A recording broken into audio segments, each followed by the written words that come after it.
Donald Trump কী কারণে Nobel শান্তি পুরস্কার পেতে পারেন সে বিষয়ে একটা ব্যাখ্যা দিয়েছেন সিআইএ এর পরিচালক।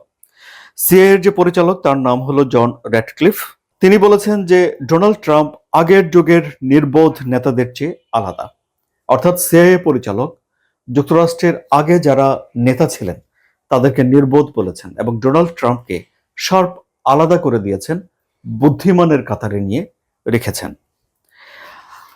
সিআইএ পরিচালক বলছেন যে ডোনাল্ড ট্রাম্প যুক্তরাষ্ট্রের স্বার্থে একটা লক্ষ্য নির্ধারণ করেছেন এবং সেই লক্ষ্য অর্জন করার জন্য কোনো মার্কিন নাগরিকের প্রাণহানি হয়নি এবং তিনি লক্ষ্য অর্জন করে ফেলেছেন এবং তারপরে ডোনাল্ড ট্রাম্প থেমে গেছেন।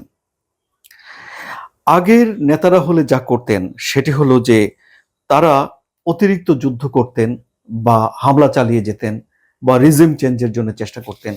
ডোনাল্ড ট্রাম্প সেগুলো করেননি।